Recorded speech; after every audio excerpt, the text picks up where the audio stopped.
Welcome back to the Nullified Take channel here on YouTube, where we've got the TNT takes for you on Survivor 44, Episode 9. That's right, I'm your host, Chris, and with me today, as always, is my co-host, Jake, and we are joined by a friend of the channel, FlynnMasters himself. FlynnMasters, how are you doing? What's up? Good to be here. Happy to be here. I'm doing well and excited to talk about this episode. Really good episode. So you got me on for a good episode. Yeah. Yeah, well, we spoke on Russell Muscle TV's channel, and we did a podcast on there maybe like 2 or 3 weeks ago, and I felt like it was a lot more doom and gloom. Yeah, we had some things to say. Yeah, I was going to say. Yeah, but I think that it's changed for the better. These last 2 episodes have been really good. And Jake, surprise, surprise, when you allow the cast to play the game, they can actually come up with some entertaining content. Who would have thought, right? No, this episode is definitely a step in the right direction, as opposed to 2 or 3 episodes ago, where I felt like kind of the vibe of the community was more doom and gloom. No, I definitely agree. Now, for everyone listening to the audio version of this, if my mic sounds a little bit different, I'm hoping it's better than the mic that I had when I did the challenge recap last week, which was really bad. I am about to travel quite a lot over the next couple of months, so I'm working on getting a setup that's a little bit more mobile, and I will have a better mic probably later on today. I just haven't been able to get something good before doing this podcast, but I'm hoping you guys can hear me clear and that my volume is consistent. Jake, is it sounding good on your end? Yeah, sounds fine to me. Okay, great. Well, hello everyone in the live. Let's say hello to Chris. Welcome back. We've got Tom McPherson also in the live, and Jay, welcome in the live. Those are the first couple of people that have commented here. Let's start off here right at the beginning of this episode, Flynn. So we see them going back to camp. They've just voted out Brandon, and there's a lot of different mixed emotions and feelings about this vote.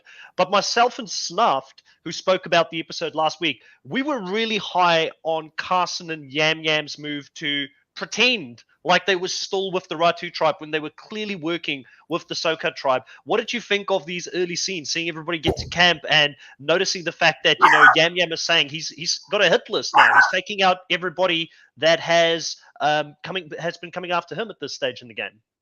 Yeah, like it's kind of crazy just how well the Tika, you usually see like someone play the middle or a duo play the middle. We're seeing like a threesome play the middle super, super well. And, we saw this episode even they got targeted for like a second, and then, that went up in flames because, again, they need those 3 votes. So the Tika's playing really well. Of course, Jam Jam in particular. I mean, literally anyone that goes for what now, it's the 4 people that Rose named out the merge, right? They're all gone now, right? So it's been really, really insane. I mean, really, really cool to see this group that really got decimated in the pre-merge do so well in the post-merge. And yeah, they're playing really, really well. Obviously, the 3 big stars of the season as well, too. So yeah, they're playing well. Yeah, Jake, I found it extremely funny to see how Lauren and Jamie pretended. Maybe they did. I don't want to. Maybe I'm being a little bit facetious, but they said that they were going to split the vote, but it was Brandon's fault. They had to justify the fact that they got duped. Yeah, I mean, you can't just put the blame on him. I mean, of course, he's an easy scapegoat since he's out of the game now. But yeah, it was a mistake. They should have just split the vote. Yeah, 100%. Jay says also Carolyn, she was also involved pretending since she's a Tika too. But I think Carolyn ended up still voting with Soka, but she definitely has a role to play. This was a big episode for Carolyn as a whole, Flynn, because, again, we know the backstory of Carolyn quite well, but sometimes I see a lot of people online say that they are annoyed. Like, you need a backstory these days to get onto Survivor, which that's always been the case. It's just the edit, maybe in a very unorganic way, focuses on it these days and shoves it down our throat consistently. But I really enjoyed seeing her tribe interact with her in this episode and getting to know who she is, what she's gone through. That feels more organic than the stories that they're sometimes pushing down our throats, right, Flynn? I was gonna say, yeah, because a lot of these stories are like really forced. Like they'll bring up like something that happened from like what 6th grade as like a sad story, right? Like this is like been like her entire life. Like, and what she like does this for a living as a drug counselor. You know, this is like literally her life, right? So this is, you know, so this makes perfect sense. And yeah, I'm glad it took. I don't know if she mentioned before. I mean, I'm sure she's mentioned before, but we got a real like in-depth look at her life and like everything she's gone through. And yeah, this was one of the better feel good sad stories you could say, but I think it had to happen though too. And it was just good to see, you know, a background in her life too. So yeah, I really, really enjoyed it. I tell you why, Jake, why I enjoy this personally in the way that we saw it play out in this episode and them having time to socialize and get to know each other is because we got to see Lauren's reaction to Carolyn's story, you know, because normally they tell us about it. We don't get an opportunity. Like, I don't get to see Jake sitting at home telling me, oh man, Carolyn, that story just hit me right there. Like, I mean, I wish, like, I took this from Carolyn's story and I'm going to change my life for the better. I don't get to see that. But when they play it out and the camp dynamic is there and people interact, I now get to see Lauren say, or not Lauren, sorry, it was Franny say that I can, you know, I take a lot from what Carolyn has gone through. I'm still not comfortable with myself and I want to be more comfortable within my own skin. Like, I enjoy seeing those moments, Jake. I'm totally with you. I think a big key thing about them doing this is the interactions between each other. It's not just them focusing on one person and they're just doing a confessional off by themselves. No interactions with any other people. You know, I think about Jay and Adam in Millennials vs. Gen X, like the scene where they're both talking to each other about their moms. And it just made it even more powerful than when Adam was just talking about his mom on his own. And so I'm not saying it's a bad thing to only focus on a person without the interactions, but it just makes it even better when they do have that. Yeah, it's interesting because I kind of felt like Yam Yam was also speaking for the fans this episode, Flynn, because he was saying we finally have a down day on Survivor. We finally have a time just to like get to know each other. And that's kind of what we all have been saying for such a long time, is that when you make it 26 days, the only thing people can think about is playing the game, trying to strategize, getting the numbers. They don't get that opportunity to just let their guard down and be people. And that's what made reality TV so great from the start, is seeing people interact and having fun out there on the island, which we get to see less of. No, yeah, 100% agree. Like, I mean, like we all been saying, this is probably like the best episode of the season. Like, go figure, or at least one of the best episodes, and go figure it's on that off day when they have that time to bond and we get those character moments. So, you know, yeah, I know it's being the dead horse, but it's the truth. I mean, this episode proves it. Yeah, let's read a couple of the comments here. Tom McPherson says, mental note, don't ever vote for Yam Yam. I agree with that. It's just not a good idea. Yam Yam will come for you if you do that. Chris says, Carolyn's story was that made Survivor great all those years ago. Just a bunch of people from different worlds coming together. 100%. And we like to see those interactions. Jay says, Carolyn is so inspirational. I'm glad she's been cast on this season. Like, again, I know this is, we repeat this almost every single week, but Flynn, Carolyn, probably the biggest character that we've had from the new era. Would you agree with that? Is there who else? Like, if we had to choose a Mount Rushmore of new characters for this area, let's go, Flynn. Like, who do you have in your Mount Rushmore? And then Jake, I'll give you a chance. The females. Oh, actually, I was gonna say the females have to be Shannon, Carolyn, but then maybe Marianne as well too. So, so the two guys, Cody, and who would be the other guy to choose? Maybe Gabler, big character. Maybe Ricard. But I mean, I don't know. To me, Carolyn's definitely number one, though. And I'm pretty sure, you know, she's going to make a very, very deep run. So I don't think she's going to anywhere anytime soon. Yeah, to me, and I think we said this during the Russell's podcast, and I think I said that myself. She was the biggest character, you know, the character of the new era so far. Yeah, Jake, who do you have? Tell me, who's your Mount Rushmore of new characters? It's tough because Carolyn is so far above everyone else, but then who's the other three? If I had to hold a gun to your head. Of characters, the name that is just jumping out to me that Flynn already mentioned is Shan. I mean, I remember like she was like the person of 41. She had her own theme song. She had her own theme song. I mean, the editors loved her. Yeah, I'm thinking Marianne as well. Cody or It's funny. Jesse, Gabler, Like, it's funny because Omar. this conversation's kind of making me realize, not a lot of guys. Like, it's mainly the women that are coming to mind when we think of this. I don't know. It's a bit tough. I'd say possibly Yam Yam is up there too. Yeah, I was gonna say maybe Oh him yeah. too. Yeah. Well, I think that's why Jeff loves this season so much. It's just because there are so many big Those two. characters. Yeah. I mean, I personally, this episode made me even like Franny that much more. And I'm already a big Franny stan. But one of the things I think that's standing out for me on Franny at the moment, Flynn, is that since Matt is out of the game, like I think we have gotten to know Franny on a different level as well, and I'm enjoying that more because when they were focusing on Franny and Matt's relationship the whole time, which they still do at the tribal council, but luckily now it's at the end of the episode. I actually enjoy just seeing Franny the player, not Franny one half of the showmates. Yeah, I mean, I will say though, like I know, I don't know what you guys thoughts on winners or whatnot, but like she did have a pretty big cooldown episode. I was like hoping, not to like again have her whole storyline be involved with Matt, but I was kind of hoping like, the episode after Matt went home, she'd begin like her revenge arc, kind of like Natalie Anderson and San Juan del Sur after Jeremy got voted out. So I was kind of hoping in that regard we kind of like get a flashback to Matt as like her revenge arc to win for him.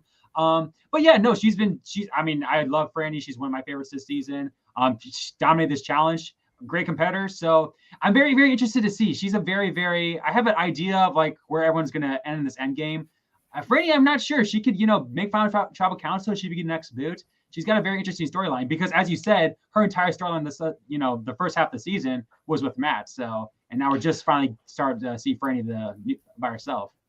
Well, what impressed me about Franny is that she's the only one that is recognizing that Tika is sitting in the middle at the moment, and that Tika is the tribe that's using both factions at this stage, right, Flynn? I will say that was so interesting that like the editors put that in for like just for a second there. So I wonder if again, is that going to cause her downfall, or is she going to be the one that breaks them up? Because I imagine if a Tika doesn't win this season, like whoever breaks them up is going to win. Maybe I agree. Yeah. I thought for me, outside of Tika, the only two that I see with the potential of still winning this game right now is Heidi and Franny. Like those are the two I'm the highest on for anybody outside of Tika. Jake, is there anybody else outside of Tika that we're missing or sleeping on right now? Because who's there? There's Jamie, Lauren, and Danny that I'm not mentioning. I don't know if any of them've got a chance. No, I don't see it, and unfortunately, all of the people on my team are in that group. So Lauren and Jamie isn't your Lauren your and Jamie team. are my only two left. It's going to be a tough end of the season. Kahuna is killing us. We'll talk about that a little bit later on. Like he's got the dream team right now. But yeah, I thought it was very interesting. Obviously, Heidi, the other person. Before I move on from that, the conversation between Danny and Franny, I saw some people online, saying that Danny was being a fool for not listening to Franny in that moment. And I think that it's results focused. I think that as a show right now, the edit is showing us that the Three Stooges are running the game and the Three Stooges are in control. But from Danny's perspective, I don't think him pushing back on Franny was such a bad move because Ratu's got publicly known advantages. You have to take care of that right now. But at some point, you have to recognize that Tika will have to be dealt with, at least after getting rid of one of these players right now. I think they do need to look at Tika in the next round for any of them to have a chance. But I just wanted to say, I don't think Danny's read was as bad as some people online thought it was, Jake. Yeah, I think I see myself leaning more towards he was being too dismissive of it because I mean, yeah, you should be like looking at the whole picture and saying, okay, who's in the middle, who is like kind of running the game right now, and it's those two. Those three. They're kind of pitting both sides against each other. But I will say that yeah, because of the advantages, and you already burned them from voting out Brandon, so even if you team up with them for one vote, they might still want to, get back at you later on. So wasn't completely stupid what he was saying, but yeah, to kind of just dismiss it as like not even an option, I think was maybe a bit foolish. I get what you're saying. At least say, hey, maybe not this round, but we can talk about it again next vote. Like we should, yeah, I get what you're saying. Right. Chris is saying Danny's social game is tank. He was pretty rude in this episode with his reaction to the rice and face at Tribal. I do not see them voting for him. Yeah, I think he's going to struggle, but we've seen elements of Danny not being aware. And I've said this before. I think personally, Flynn, Danny is playing, and he's like a dinosaur. I like Danny. I don't think he means anything horrible by the way that he acts. He's clearly a great human being. If you follow him on social media and the stuff that he's doing, he looks like a nice guy. It's just I feel like he is from the Survivor 30s era, and we're now in the Survivor 40s era. So he's like stuck. If he was playing in the 30s, he could be the winner. Oh, I agree. Yeah, that's a very good take. I agree with that. Yeah, for sure. Yeah.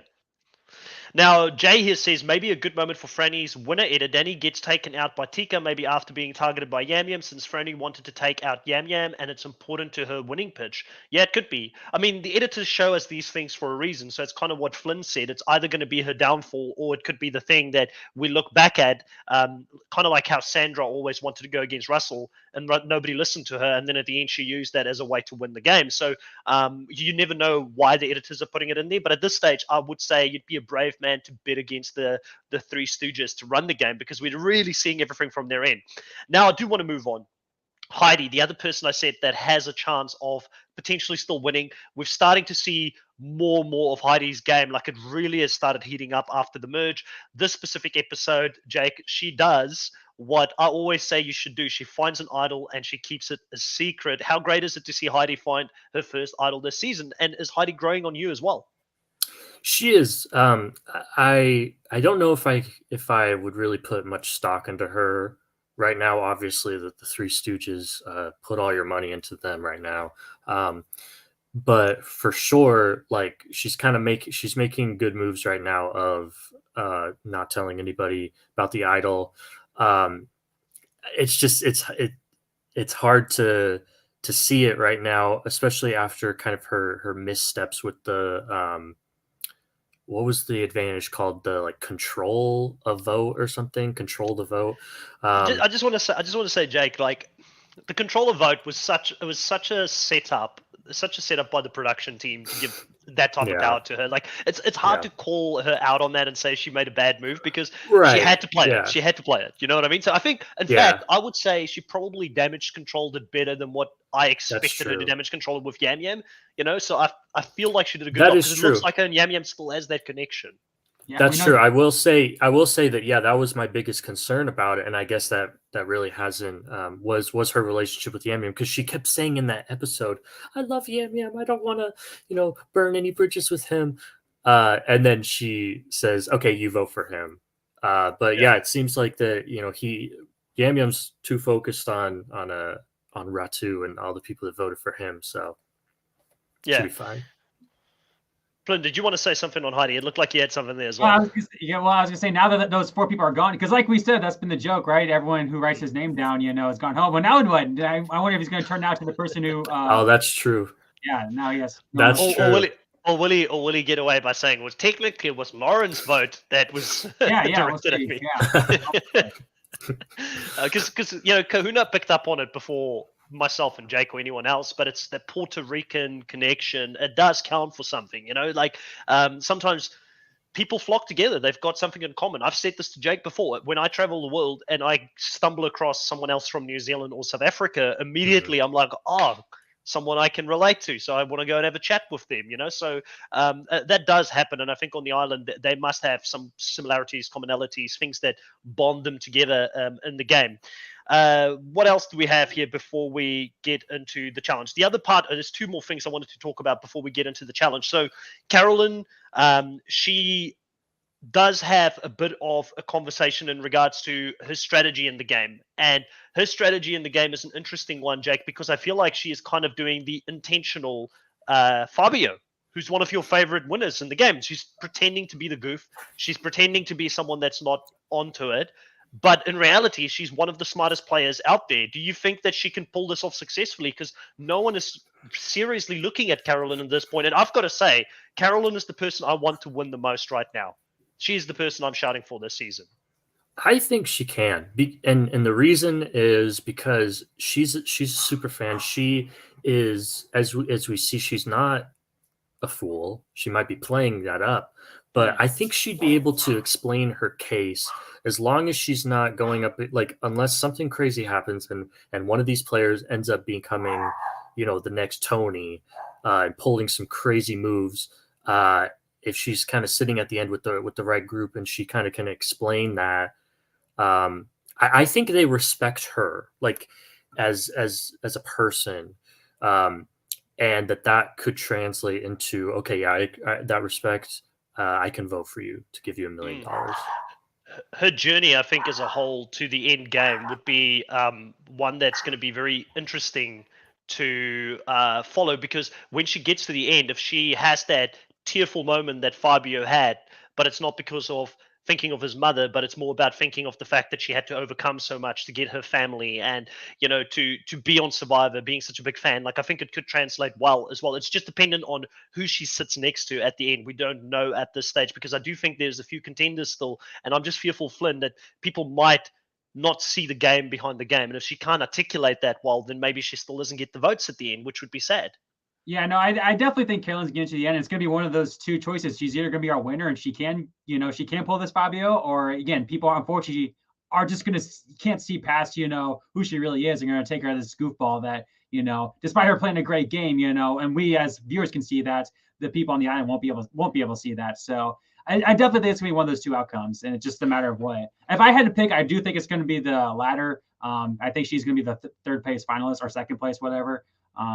But we'll see. We'll see. Again, I agree with you, though. I'd love to see Carolyn win the season, though. Like, I think, like, if you had to look at all of them, who's been playing the hardest since day one? It's been Carolyn. 100% she's been playing the hardest. But Chris here says something, and I do agree with you, Chris.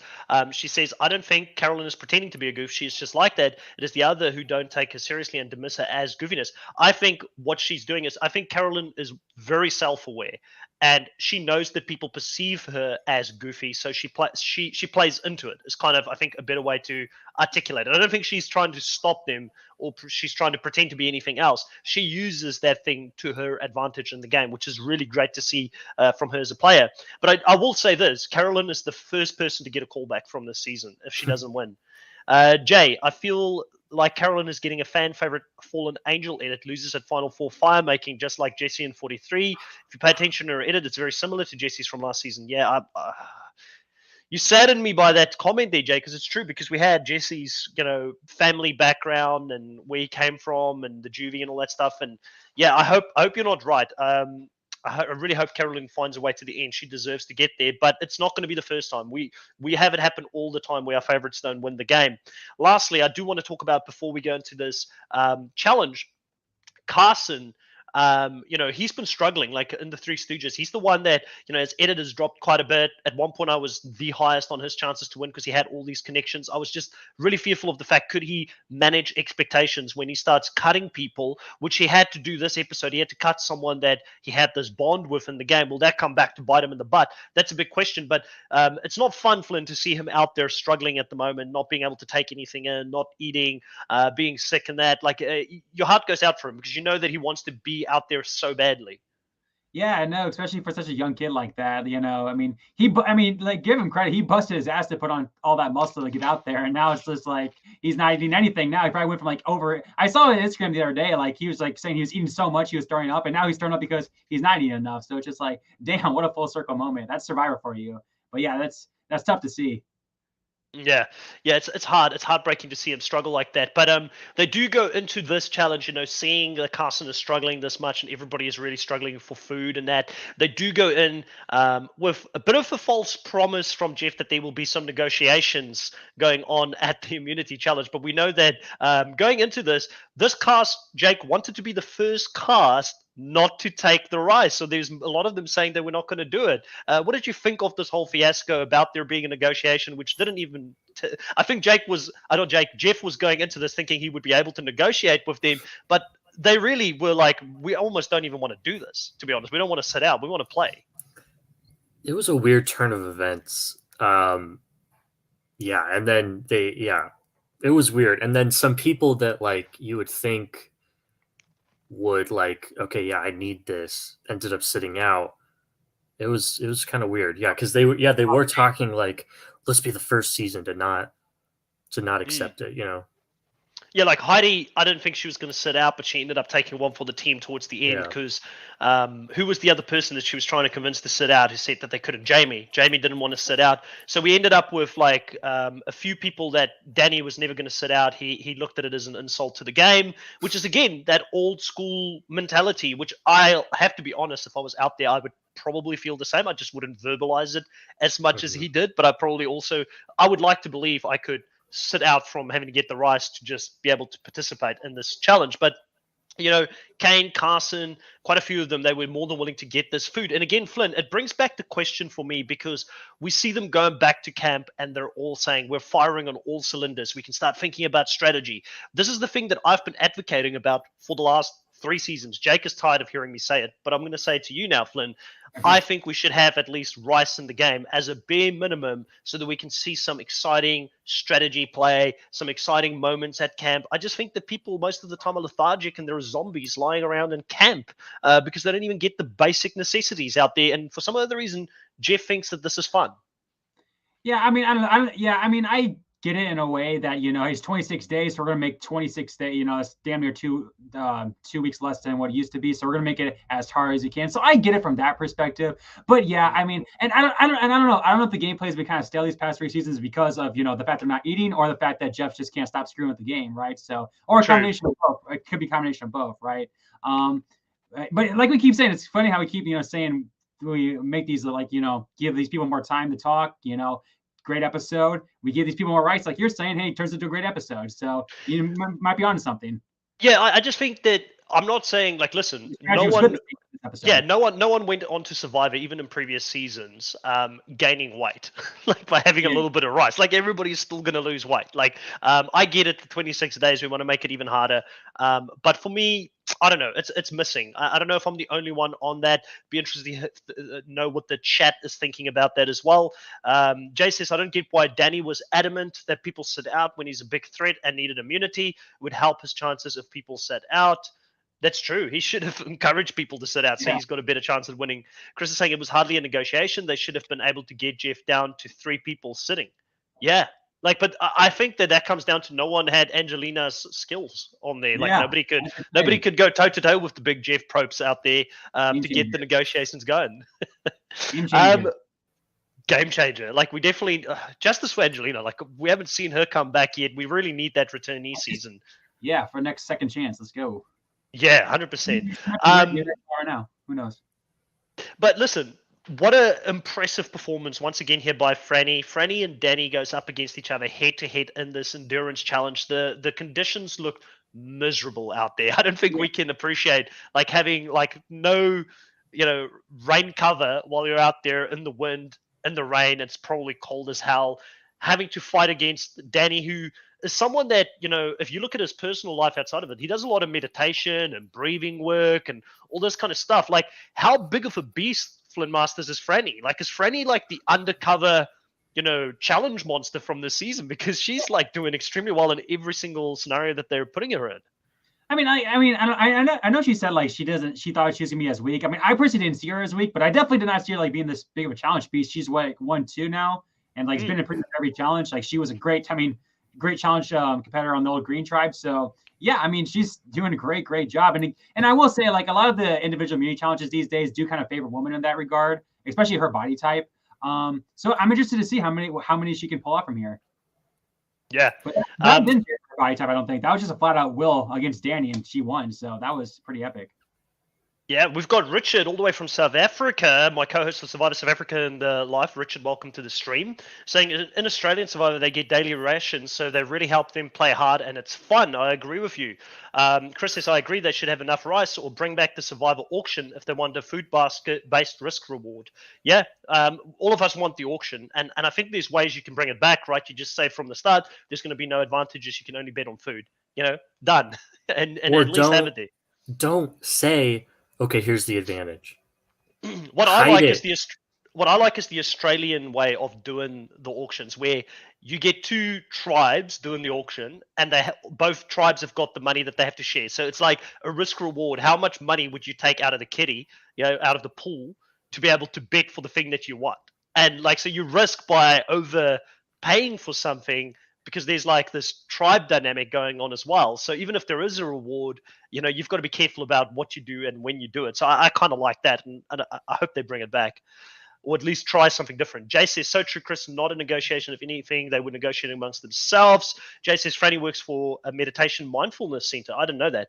So it makes her cut out for these types of balancing challenges. Like, this is like my worst fears. If I was to ever go play Survivor, by the way, Jake, like, I hate the endurance stuff. Like, I could do good on any obstacle course. I think I'd be okay at puzzles. Like, I don't know if I'll be like a puzzle master, but the endurance stuff where it's going to go on for like 2 or 3 hours. Like, I struggle to sit still. Like, I don't know how I could stand still up there. Yeah, I'm totally with you. I'd be like, I'm always like shaking my knee, even when I'm just like sitting down, like doing something. I would suck at endurance, but yeah, I would love like the obstacle course type stuff. That's my jam. Yeah, 100%. Well done to Franny. She wins this immunity, which gives her a lot of power going back, because now she can talk to everyone about where the move is going to go. We see Tika in full overdrive. They're in the center here. They get to decide who they want to work with. If they want to work with Soka, if they want to work with Ratu. Obviously, we know that by the end of this episode, Flynn, the gig's up now on Carson and Yam Yam, because they did vote against Kane. Do you like this move here from them? Was this the right time for them to reveal where their allegiances were sitting in the game? I think they also, that's the thing. There's such an interesting spot. I do think like either way, whether they stuck with hiding or, just flat out show their colors. I think like they realize the other 5 people are going to like realize that the final 8, final 7 even, that they got to turn on the Tika 3. So if they felt that Kane was the biggest threat and, most importantly, probably was scared of Ratu in general with all their advantages and idols and extra votes, as opposed to the green. What's the green tribe's name? I can't remember. Soka. Soka, as opposed to Soka. So if they feel that way, that was I get why they go. I understand the Kane move, right? So I totally get what they're coming from. The more interesting, just like going for Ratu in general. Yeah, the more interesting thing for me was that even within the Three Stooges, there were differing opinions of the direction that they should go in, because Carolyn wanted to go for Danny, where Yam Yam wanted to go for Kane because he wrote his name down, and then Carson was sitting in the middle. And from what we've seen, Jay, Carson had this bond with Kane. Like, I thought nerds don't vote for each other. I thought they stand together, but he ended up going with Yam Yam's direction here. Why do you think that Carson kind of leaned, if you had to put yourself in his shoes, why do you think he leaned more towards working with Yam Yam in this spot, opposed to what Carolyn wanted to do, which was to get rid of one of the macho broy dudes in the game? Are you on mute, bud? I think that it was because Yam Yam he's somebody you don't want on your bad side. I think that he wanted to appease Yam Yam more than appease Carolyn. I think that Carolyn is somebody that in his mind is easier to get her forgiveness, whereas Yam Yam is not. That's my personal view of why he did that. Yeah. And I also wonder if it's just the case of the advantages that were there in that Ratu tribe just being too heavy. Like, you just can't leave it in the game too long, which, let's be honest, that's why you don't want people to know you've got an advantage in the game, because if you know someone's got it, you want to deal with that before the numbers get to a point where you can't do it. You'd rather take a shot early, right, Flynn? Oh, yeah, 100%, yeah. So that's what I'm saying. That's why I do think it was the right move. Well, maybe not the right move, but I understand where they're coming from, why they end up choosing Kane, going for Ratu, taking out another Ratu member. I get it. Yeah. Outside of that, we had Lauren, who wanted to get Danny. Obviously, Danny betrayed Brandon, so there was a bit of a focus on Danny. I find it funny, though, where the main reason to get rid of Danny at the moment is just because he is this like alpha guy. Because early in the season, right, we spoke a lot about this new tribe format, which I think there is something about the 3 tribes, shorter days, 6-person tribes, where a lot of women get voted out before the merge. We addressed it on the Russell Muscle TV podcast that we did, and we were like, okay, maybe before this season we could have been like, it's just by chance, but it looks like there is definitely a trend. But that same opposite trend applies when you get to the merge, right, Flynn, where suddenly the men become the biggest targets, because like people like Danny, who's alpha, and like Broy, like those are the people you want to target early on. And does this give you, like, when you look back at Jonathan's game now, do you have more respect for Jonathan? Because he was probably like the biggest alpha male guy that we've seen in the new era, but yet he got very close to the end. So it's so funny you say that, because I was just going to bring that up, because what's interesting about Jonathan, a couple of these, because a couple like 40, because 41 from 43, again, there was like hardly any athletic, alpha male type guys, right? This season we have Josh. This season, even Matthew, in a way you could call that, gay Matthew, Danny, Brandon, like that's half the cast who you consider strong big guys. Whereas someone like Jonathan in 42 was like really the only big guy. Like his next big competition was Mike, who's almost grandpa age. I mean, with all due respect, Mike, it's the truth, right? So, and I actually made a video about this back in the day. I almost call it like the reverse shield strategy. You know how like some people like Jonathan, you usually want to be the shield, right?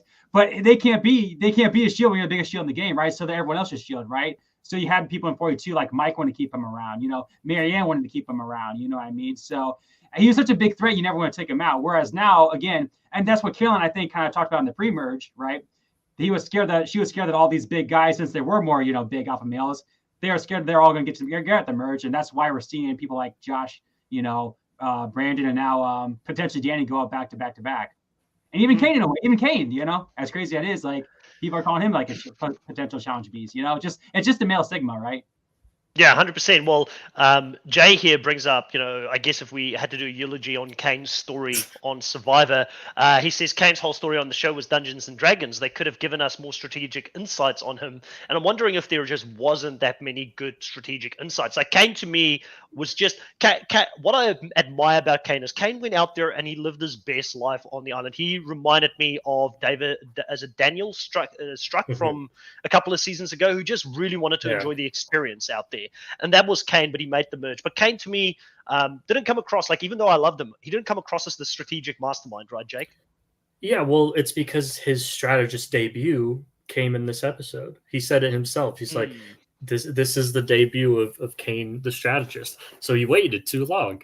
And especially in a 26-day game, right? Like, you can't wait that long. Funny, it's funny because, oh my gosh, one of you will know. There's a season. Oh, I know. It's Marquesas, Nalia. Her pitch at the end is, I started playing when the merge started. That's when my game began, and they took out. Yeah, and they totally blasted her for it. They're like, so you're saying you weren't playing the game from day one? Right. What were you doing day one through the beginning of the merge? So that kind of reminds me of this, of like, he's like, okay, now I'm going to be the strategist. He's like, well, what were you doing this whole time, dude? Yeah, no, I do agree. I did find it funny when they asked Kane at the tribal council, it's like, would you prefer to play a chaotic game such as this, or would you like to play like a straightforward Survivor quiet season? Which is, again, Jeff does this quite a lot now, where he tries, and Jeff doesn't get it, right? So he's like, oh, I know how to convince the old school fans to love the new game that we've got. We're just going to get the players to agree with me, and that way fans will also say, yes, this is a great idea. But what Jeff doesn't get is, like, most fans know that Jeff has a power dynamic going on there. People are going to tell Jeff what he wants to hear at tribal council because he's the big boss, right, Flynn? Yeah, no, I was so hoping Kane would stick with that answer, play it safe. That would have broke Jeff. That would have completely broke Jeff. He would have like put right in there. Oh, Kane would have been purple edited for the whole thing. Jeff's petty. Jeff's petty. Yeah. We wouldn't have seen any of the Dungeons and Dragons content if Kane said that. But it was funny because I feel like Kane in his heart probably felt like the right answer is, you want, like, for TV, chaotic sometimes can be fun, but for you as a personal player, like, I'd rather have like a Kim Spradling win where I'm just dominating and everybody around me is just strategically not there, and I can predict the flow of the game. Like, it's just easier to play. I mean, it's all about winning the million at the end, right, Jake? Yeah, absolutely. I mean, I think we see that a lot of these changes, well, I guess a lot of them aren't popular with fans, but I would say they're even less popular with the players. I mean, look at Danny from 41, and how he reacted to the hourglass. I mean, that's bad for fans, but even worse for them, because, I mean, they're just being lied to. So, yeah. Jay says that Jeff definitely threw Survivor 43 under the bus with that comment about playing and not playing fast. Yeah, so bad. Crazy. Yeah, I don't get it. Like, for me, Survivor 43 wasn't that bad. Like, I actually enjoyed it. Like, yeah. I mean, I don't know what he's poking at. I think that Jeff for some other reason, he's almost got like ADHD or something now in his old age, because like he needs stuff to like constantly switch. He can't have like any kind of alliances forming, strategy going in, like certain factions being in control of the game. Like he needs every single round needs to be like a reshuffle of the deck, Jake. I also think that he loved Jesse, and Jesse falls short. And he just had a podcast on his podcast talked about how apparently there are fans complaining to him that about the fire making, because they think the fire making screwed over Jesse, when he points out, which I agree with him, obviously, no, it actually could have saved him. It was the only thing that gave him a chance. But what he doesn't understand is that that's not how it should be. But no, it should be about strategic, social game. And I wanted to say, I saw that comment. I didn't like. There's been a few things, and maybe this is the section where we talk about some of the stuff that has made my radar. And if there's any other things that anybody else in the live has heard Jeff say in recent times that you want us to address, put it in the live now, and we'll talk about it. I saw this comment, right, Flynn, and to me immediately I thought, well, it's not a great result, because I don't think Jesse votes out Cody if the fire making challenge wasn't there. And you can't tell me that voting out Cody was better for the TV show. Like having Cody and Jesse making the end would have been like a Stephen Fishback, JT scenario. Having these two, alpha, like maybe even like a Yule versus Aussie scenario. Like it would have been, or Dominic versus Wendell scenario, which is always great to see. We love seeing two strong players get to the end of the game. So the fire making twist, in my opinion, screwed Cody over. That's interesting. I didn't think about that. That's an interesting way to look at it. Yeah, for sure. Again, Cody, athletic archetype. Again, if he survives the final 6 round, he's technically one challenge away from, potentially win the game. If Jesse thinks he can win the game, right? He just got to win that final 5 immunity challenge. And if he knows he can win fire, he's guaranteed final 3. So that's that's a good way to put it. And I haven't really thought about it that way, but that's every action has a reaction, Jeff, and it's like you can't save people. Like people just figure out how to work around the fire making challenge, and they get rid of a Cody tribal council earlier, for instance. Let's have a look at what Chris says here. She says, "Did you all see the comment about allowing the jury to see challenges? What's your thoughts on that, Flynn?" That's an interesting. I don't know. I don't know. I kind of guess him. I guess it's like. He wants the Frannies to win. He wants the Frannies and the Laurens to win of this world. The challenge beasts. I saw someone like on I don't know where, like made a comment like how, if they saw someone like King George, like pretty much like give up a challenge and like not compete in a challenge, like, that's because again, obviously King George is amazing and everything, like one of the best players of all time. But hey, it's not just outwit, outplay. It's also outwit and outlast. It's also outplay. Challenge is a big part of the game. So if you're not going to compete, not even try, hey, and the jury can see that, because we all know George can lie, right? He can totally lie at the final tribal council. So in that regard, it's kind of an interesting concept. But other than that, just like I don't know, it's just I can't lie. I'd be interested to see how it played out for sure, but I don't know. I'm not fully against it. Yeah, I agree. I'm in the middle. Yeah.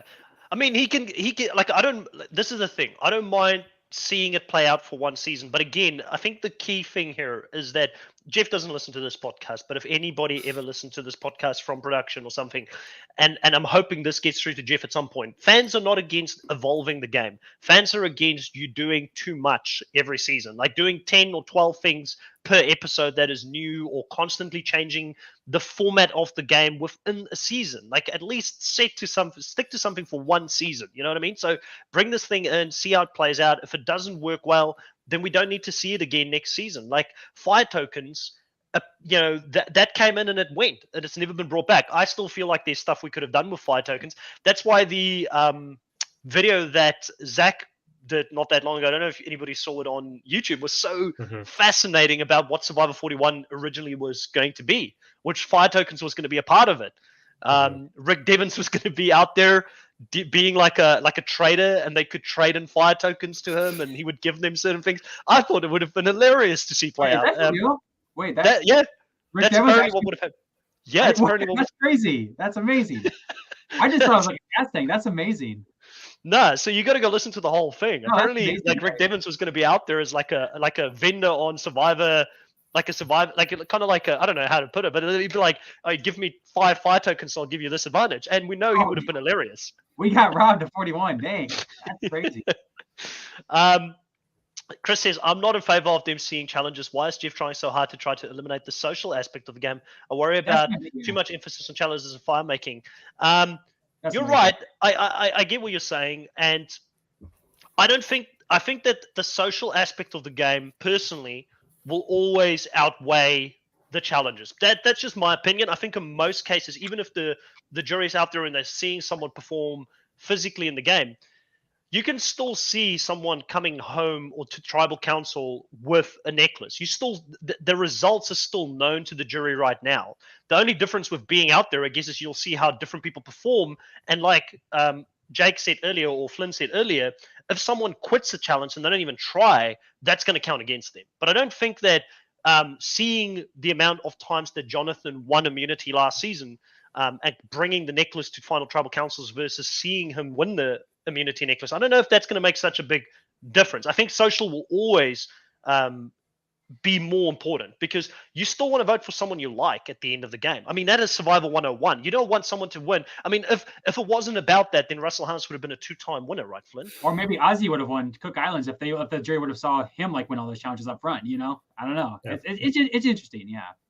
Yeah, I mean, I'm okay with seeing it play out. The one thing that really annoyed me with Jeff and some of the comments that I saw recently and what he said on the podcast was that he had a comment from a fan coming in saying that, Survivor, Jeff has long forgotten to make Survivor for the fans and he's making Survivor for himself. And he says, I do agree to that to a certain degree. I do make Survivor for myself, but I make it through the eyes of a 12-year-old watching the show, like a kid. Like I want kids to like enjoy the show and want to have fun with the show. So, and it kind of confirmed what a lot of us have been fearing for a long time. It's a dumbed down version with carnival tricks and twists in the game now. It's not a mature show anymore because it's being made for kids, Jake. Yeah, I didn't catch that comment by him, but yeah, that kind of bothers me. Obviously, I loved the show when I was younger, but I didn't need it to be dumbed down like it is. I liked the maturity of it. I liked like the reality of it. I was personally, when Borneo came out, I was like 10 or something when it came out, right? And I loved it from the beginning. Now, I did not like Richard Hatch the first time I watched it because I watched from the merge episode, and by the end I was like, I can't believe the bad guy won, because I was a kid. But I still was fascinated by this show, and I wanted to watch the next one, and then Tina won.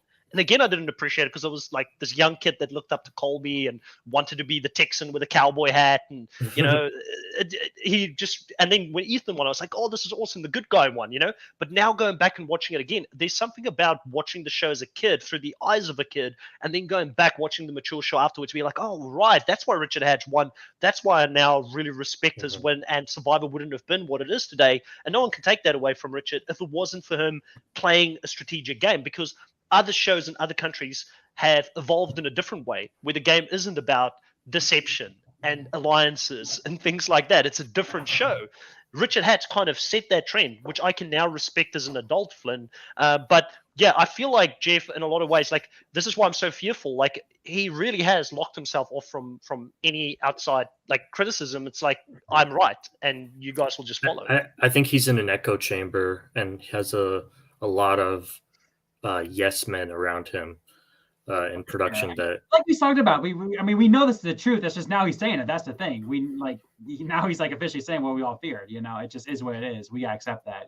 Unfortunately, we hardcore fans, make up like 2% of like the millions and millions that watch the show. Unfortunately, and unfortunately, I'm sure there's a big population out there that really loves all the gimmicks. Yeah. Hard to believe. It is what it is.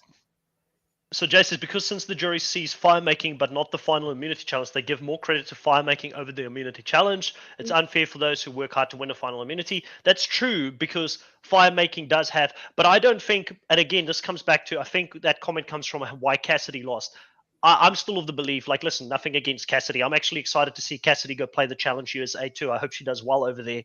But the problem for me is I think Gable played a better game than Cassidy. I think he was better socially. I think he had more connections. I don't think it just came down to Gable winning the fire making challenge, and that is why he won. And I think the same thing can be said for Ben Driebergen, which I know is an unpopular opinion, but again, Christy did some stuff that season where she pissed some people off. She was being condescending to people, and they showed us that on the show, which fans just sometimes ignore. I don't know why. Jay says, Chris, but they didn't see her put in the hard work to win final immunity against 3 other people, as opposed to them watching Gabler beat one person and Jesse. See, yeah, I don't know. I think that is diminishing Gabler's game. And when we had Gabler on the podcast, I was impressed by the soft skills Gabler has, like understanding the nuances of the game and why certain people will perceive a certain comment in a certain way. It just shows you he's really emotionally aware. Talking to him for like an hour and a half on the podcast, Jake, you could clearly see why he won, right? Oh, for sure. I mean, he's a really brilliant guy, and just his outlook on the game is very, very good. He's got good intuitions about the game.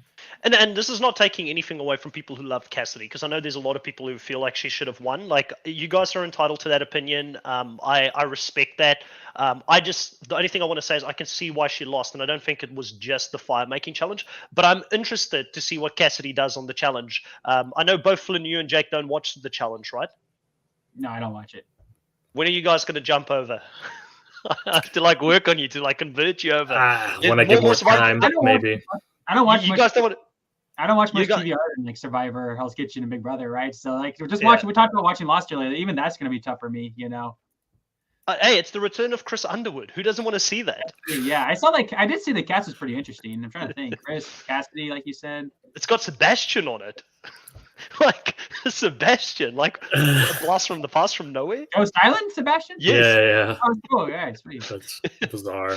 I did not see him. He must look different in the cast photo.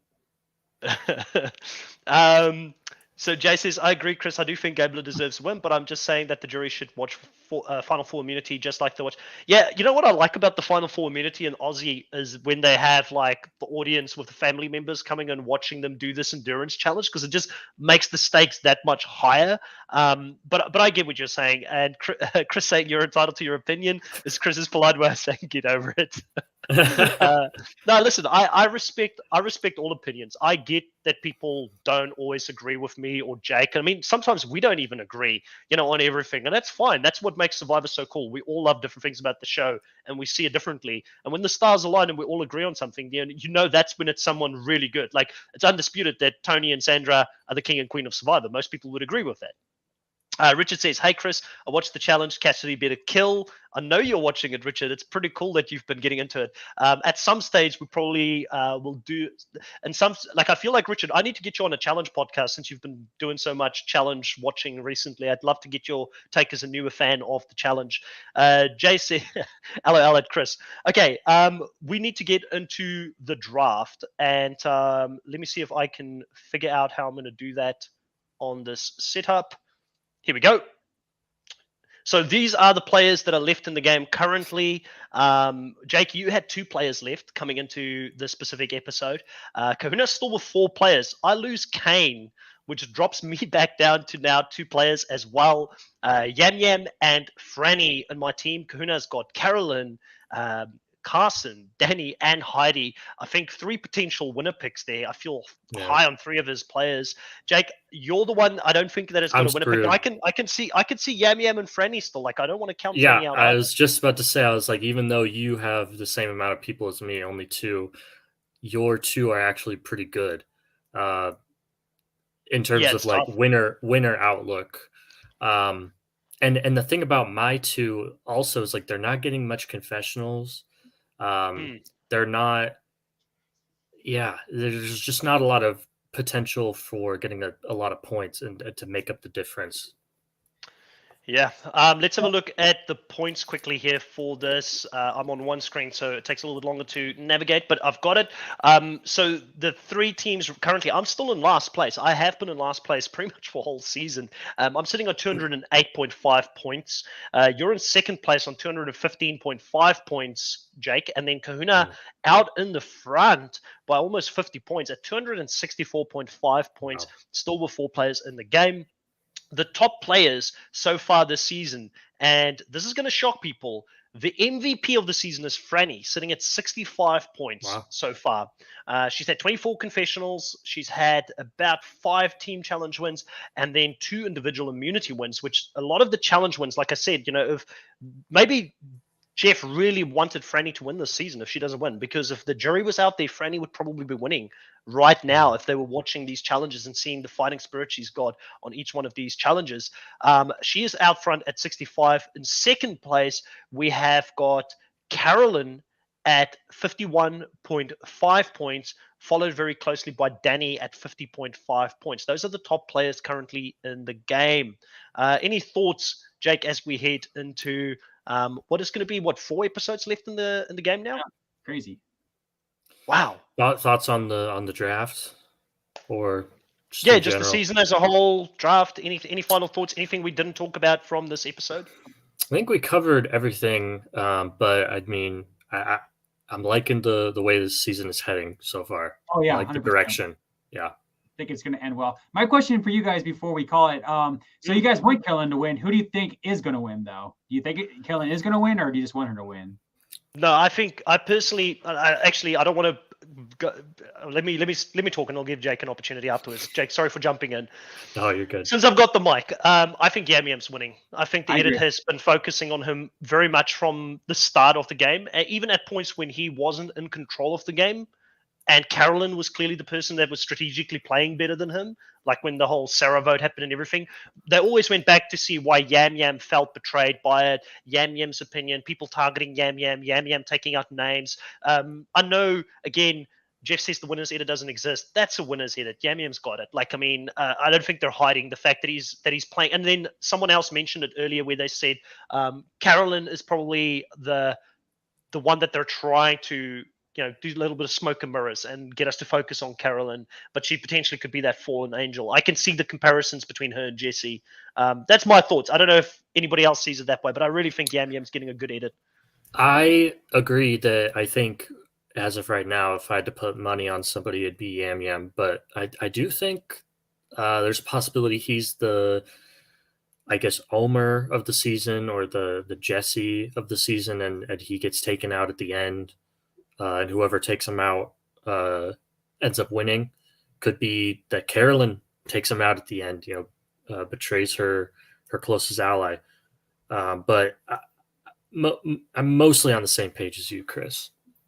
Flynn, what do you think before we go into Jay's comment there? Who do you think is winning? I definitely think Jam Jam's winning. I think Carolyn will be, again, like I said, make final tribal council. Just a matter of who it's going to be. Who's going to lose. Again, I don't know who's going to lose fire making. Could be Carson, could be Franny, could be someone totally random.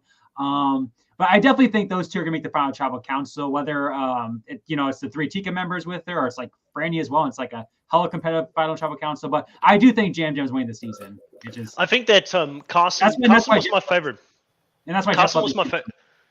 Probably, yeah, because there's another big character. Carson was my favorite for a long part to win it, but in the last couple of episodes, I think the sickness has done him dirty because now he's seen as weak and lying in camp and suffering, opposed to being in control of the game, which we know strategically he's got some. I don't know how much you guys follow, but for a while, like Carson's always been like kind of like that, smoke and mirrors, kind of like even more smoke and mirrors than Carolyn. Even like Kush, he would vote out people like Helen, right? He said he was going to be lies with him, and like with her in the next episode, she was voting her out, right? They've kind of like undermined him quite a couple times this season, throughout this season that like Edgic really picks up on. So I'll be very, very shocked if he wins. He's obviously a big end gamer. Again, could be very well be a fire making. Who knows? Maybe he makes a final tribal council, but I'd be shocked if he wins. I just want to say, even though all of us think Yam Yam's the favorite, I do think that there are other potential winners. I could still see Carolyn winning. I could still see Carson winning. I could still see Heidi winning or Franny winning. And that's exciting to have that many people still in the running at this stage of the game to potentially go on and win this season, right? Jay brings up a comment here that I think we should address before we go out. Thanks, Jay, for bringing it up. He says, and you didn't cover the impact of knowledge is power and the fact that Jamie's fake idol left with Kane. No Jake, Flynn. Oh, you go ahead.